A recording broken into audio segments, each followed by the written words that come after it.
Você já reparou que um tigre caçando e um gato brincando com um brinquedo fazem basicamente a mesma coisa, só que em escalas totalmente diferentes? Agora imagina, e se o tamanho do corpo fosse, na verdade, o código secreto que define quase tudo na vida dos felinos, desde como eles caçam até o que eles podem ou não comer? Se você acha que um felino é só uma versão maior ou menor do outro, como se fosse modo mini e modo gigante, você vai se surpreender com o que vem agora. Porque o tamanho corporal não muda só a aparência. Ele muda a física da caça, a psicologia do predador e até a forma como cada um enxerga o mundo. Vamos começar com uma pergunta simples. Por que um leão não caça como um gato doméstico? E por que um gato doméstico não age como um mini tigre caçando zebras no quintal? A resposta está na matemática do corpo deles. E quando você entender isso, vai conseguir olhar para qualquer felino, do gatinho de sofá ao jaguar da Amazônia, e quase adivinhar como ele caça, só olhando o tamanho. Mas antes de explicar essa equação felina, deixa eu te provocar com outra ideia. Existe um tamanho perfeito para um caçador silencioso. Pequeno demais, você passa fome. Grande demais, você gasta energia demais. E adivinha? Entre os felinos, tem uma espécie que chegou perigosamente perto desse equilíbrio ideal, e quase ninguém fala dela. Mais pra frente eu te conto qual é. Se você está aqui comigo até agora, se prepara, porque a partir de agora, cada detalhe do corpo desses animais vai começar a fazer sentido de um jeito quase assustador. Vamos entrar no mundo dos felinos e ver como o tamanho deles decide o tipo de caça que eles podem jogar. Primeiro, pensa comigo. O que significa, na prática, ser um felino pequeno, médio ou gigante? Não é só peso. É custo energético, risco de lesão, tipo de presa, velocidade e até quanto barulho você faz andando. Felinos pequenos, como o gato doméstico, o gato do mato e o gato bravo, vivem numa espécie de economia de guerra. Eles não podem errar muito. O corpo deles é leve, consome relativamente pouca energia, mas o estômago também é pequeno. Eles precisam caçar com frequência, várias vezes por dia, presas pequenas, roedores, pássaros, insetos, lagartos. Se eles ficassem esperando horas por uma grande oportunidade, passariam fome. Por isso, a estratégia deles se resume a duas palavras: furtividade absoluta. Eles precisam chegar o mais perto possível da presa, muitas vezes a menos de 1 metro, antes de atacar. O salto final é curto, explosivo, quase instantâneo. Como eles são pequenos, fazem pouco barulho. O peso é leve sobre o solo, o rastro é mínimo. Eles jogam um jogo de não ser percebido. Agora, repara nos felinos gigantes: tigres, leões, onças. Aqui, o jogo muda completamente. O corpo enorme precisa de uma quantidade absurda de energia. Um leão pode precisar comer de 5 a 7 quilos de carne por dia, em média, às vezes mais. Não tem como viver caçando ratinho. Eles são obrigados a mirar em grandes presas: gnus, zebras, búfalos, javalis, antas, veados grandes. Mas isso vem com um custo. Quanto maior o corpo, mais barulho você faz, mais vibração no solo, mais visível é a sua silhueta. Ou seja, o gigantismo dá poder, mas rouba invisibilidade. E, para compensar isso, os grandes felinos desenvolvem estratégias totalmente diferentes. Trabalho em grupo, força bruta, perseguições curtas e ataques dirigidos a pontos vitais como garganta e pescoço. Os felinos médios, como guepardos, linces, pumas, eles estão na fronteira entre esses dois mundos. Grandes demais para viver só de presas minúsculas, pequenos demais para derrubar sempre bichos gigantes. Então eles desenvolvem estratégias híbridas, misturando furtividade e perseguição, surpresa e velocidade. É aqui que a evolução começa a ser criativa. Se você ainda está comigo, agora vem a parte mais legal: entender como o corpo manda na estratégia, de um jeito que parece quase um videogame da natureza. Cada quilo, a mais ou a menos, muda o estilo de caça. Olha um exemplo prático: o gato doméstico. Ele é o laboratório perfeito para entender felinos pequenos. Mesmo bem alimentado, com ração à vontade, ele continua caçando. Caçar para ele não é só comer. É um pacote completo de instinto. Isso mostra que não é a fome que cria o comportamento. É a biologia do corpo. O corpo leve permite que ele se mova devagar, quase sem fazer a grama mexer, com as patas acolchoadas, amortecendo qualquer som. Ele é um especialista em microlocomoção silenciosa. A energia gasta para dar alguns passos furtivos e um salto curto é ridícula comparada à energia contida num único ratinho. É uma troca muito vantajosa. Mas repara numa coisa: o gato raramente corre longas distâncias atrás da presa. Ele não tem pulmão nem musculatura para perseguições prolongadas. É pura estratégia de emboscada curta. Observar, aproximar, congelar, esperar o momento e atacar. Agora faz um contraste mental com um leão.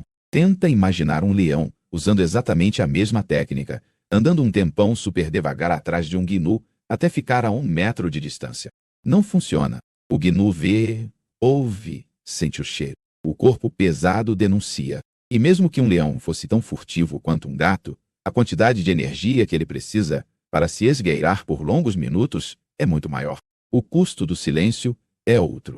Então, para felinos grandes, a movimentação furtiva é importante, mas até um limite. Eles se aproximam o máximo que conseguem sem serem detectados, mas a partir daí, o ataque precisa ser decisivo.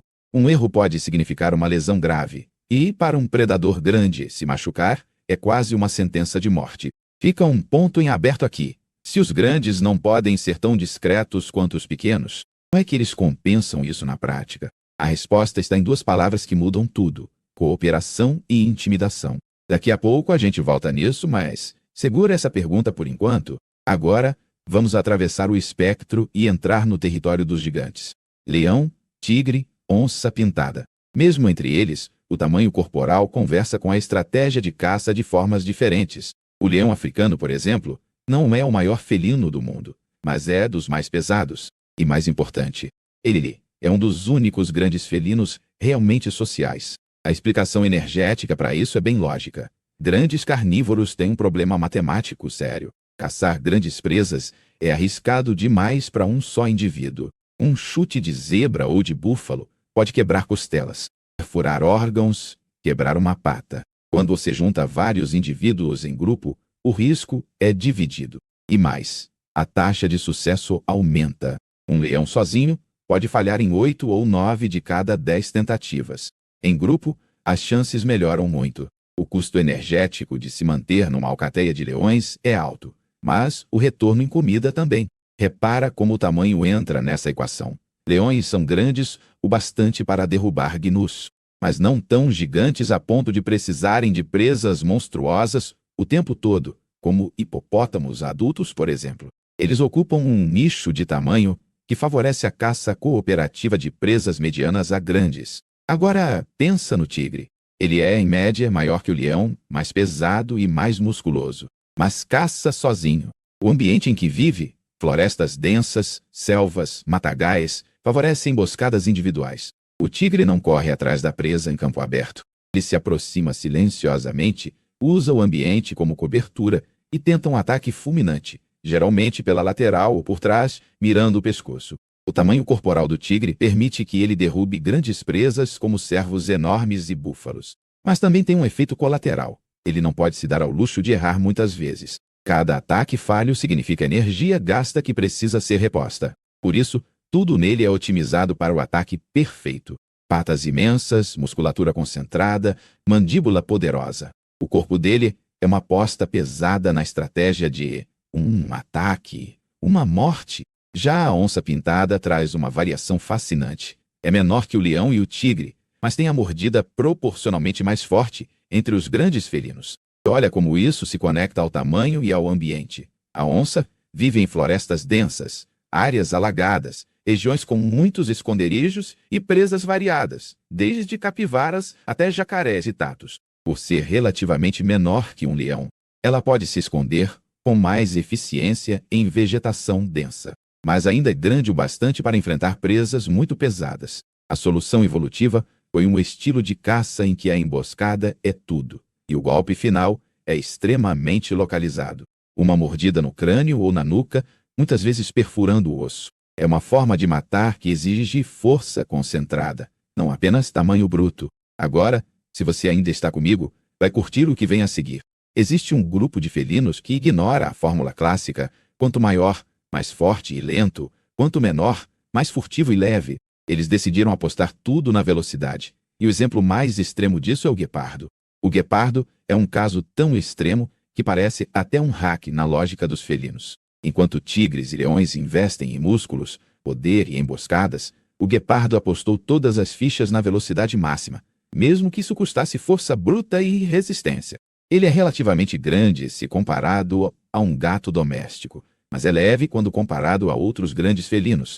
O corpo dele é longo, esguio, com pernas finas, peito profundo para abrigar pulmões grandes e uma cauda longa que funciona como leme. E aqui, o tamanho corporal entra de um jeito curioso. O guepardo está no limite superior do peso ideal para um corredor de alta velocidade. Se ele fosse muito maior, não conseguiria atingir quase 100 km/h. Se fosse menor, talvez até fosse ágil, mas teria menos massa para derrubar gazelas e antílopes. Então, a estratégia de caça dele é quase oposta à do gato doméstico. Em vez de depender de um ataque curtíssimo e surpresa total, o guepardo se aproxima até uma distância moderada. Não precisa estar colado na presa e depois dispara numa perseguição absurda de velocidade. O ataque dele é uma corrida de 200 a 400 metros, no máximo. Se passar disso, ele superaquece, desiste e corre risco de desmaiar. Repara num detalhe. Essa vida de sprinter vem com um preço. O corpo do guepardo não é feito para briga pesada. A cabeça é relativamente pequena. As mandíbulas não são tão poderosas quanto as de uma onça. Por exemplo, ele é tão especializado em correr que abriu mão de parte da força de combate e da capacidade de enfrentar predadores maiores ou até mesmo defender a própria caça de hienas e leões. Então aqui, o tamanho e o formato do corpo criam uma estratégia extremamente arriscada. Alta velocidade, pouca margem de erro, pouco poder de defesa, pós-caça. Se ele perde a presa para um competidor, todo o investimento de energia vai para o ralo. Agora segura essa pergunta. Se existe um felino que apostou tudo na velocidade, será que existe um que apostou tudo na furtividade extrema, sendo tão pequeno e tão discreto que se tornou praticamente um fantasma? A resposta é sim.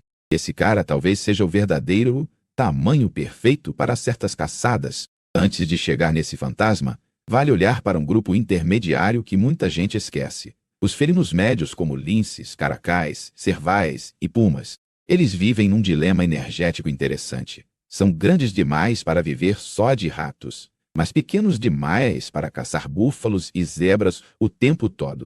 Então, eles criam estratégias híbridas. Pega o lince, por exemplo.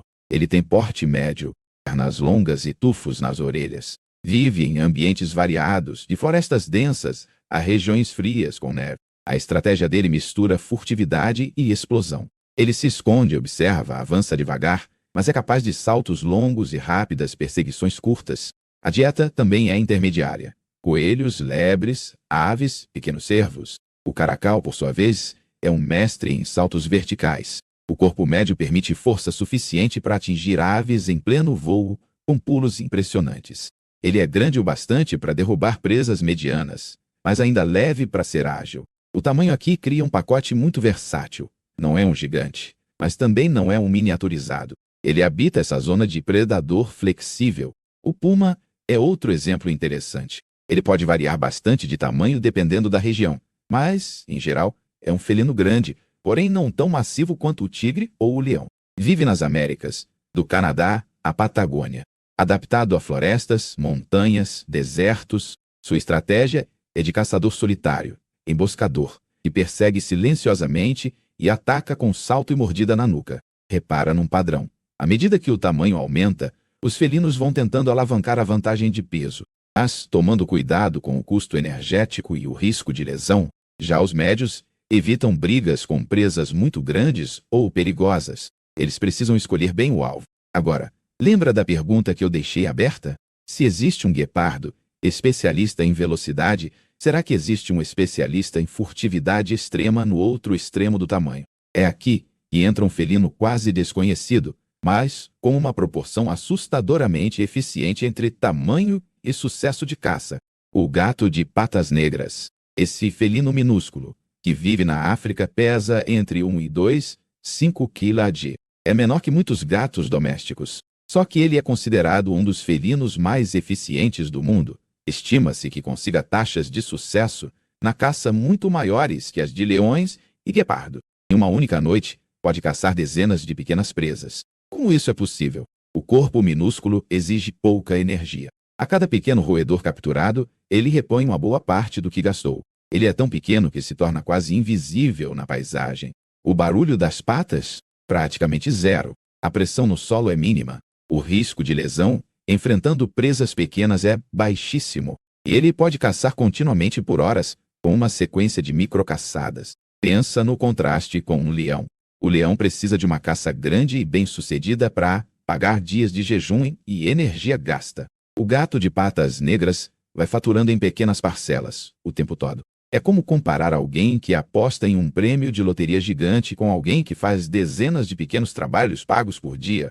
Você ainda está aqui? Agora vem a parte mais surpreendente de todas. Quando a gente junta tudo, dá para enxergar uma espécie de mapa invisível em que o tamanho corporal dos felinos determina quase tudo. O tipo de presa, a distância de ataque, o risco aceito, o tipo de ambiente ideal e até o comportamento social. Vamos amarrar essas pontas. Felinos pequenos são caçadores de alta frequência. Eles precisam de muitas caças pequenas. São mestres do detalhe. Qualquer sonzinho, qualquer movimento de grama, qualquer sombra pode ser a oportunidade de uma refeição. Eles se especializam em precisão. A relação deles com a caça é íntima e constante. Felinos médios são oportunistas versáteis. Misturam furtividade com perseguições curtas. Alternam presas pequenas e médias. Precisam gerir energia com inteligência. Não podem se dar ao luxo de caçar presas minúsculas o tempo todo, mas também não podem bancar bravatas contra bichos gigantes, que podem matá-los. Felinos grandes são estrategistas de alto risco e alta recompensa. Cada caça é uma grande operação, com alto gasto de energia e risco de dano físico. Por isso, muitos deles caçam menos vezes, mas miram em presas grandes. O corpo deles é uma máquina cara de manter. Eles precisam de território, espaço e disponibilidade de presas significativas. E tem mais um detalhe que o tamanho influencia profundamente: a relação com outros predadores. Quanto maior o felino, mais ele tende a ser dominante na cadeia alimentar. Leões e tigres competem com hienas, lobos, ursos, crocodilos.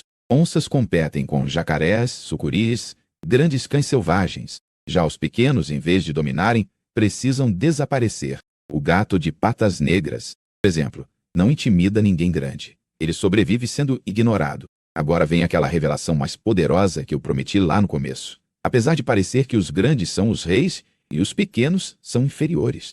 Em termos de eficiência pura de caça, alguns dos menores felinos do mundo humilham os grandes. Enquanto um leão tem sucesso em talvez 20 a 30% das tentativas de caça, um felino minúsculo, como o gato de patas negras, pode chegar a taxas de sucesso muito mais altas em algumas situações, com uma pegada energética incrivelmente favorável. Resumindo, a natureza não recompensa o maior, nem o mais rápido, nem o mais forte. Ela recompensa quem equilibra melhor o tamanho com a estratégia. E aí entra um detalhe que ninguém costuma pensar. E o gato doméstico? Onde ele entra nesse mapa? Ele é pequeno, furtivo, altamente eficiente contra pequenas presas, e ainda assim vive, em muitos casos, com comida garantida. Isso cria uma combinação quase perigosa. Um predador projetado para caça frequente, mas sem limite energético natural. O resultado? Impacto brutal em aves urbanas, pequenos mamíferos, répteis. Ou seja, o mesmo corpo que na natureza cria um predador delicadamente equilibrado. Nas cidades, cria uma máquina de caça com subsídio humano. O tamanho do gato, perfeito para emboscar pequenas presas, transformou o felino doméstico em um dos predadores mais devastadores para a fauna local em muitos lugares. Se você chegou até aqui, já percebeu, não existe um melhor tamanho absoluto para um felino. Existe o melhor tamanho para um tipo de caça, num tipo de ambiente, com um tipo de presa. O leão é perfeito para as savanas abertas com grandes herbívoros.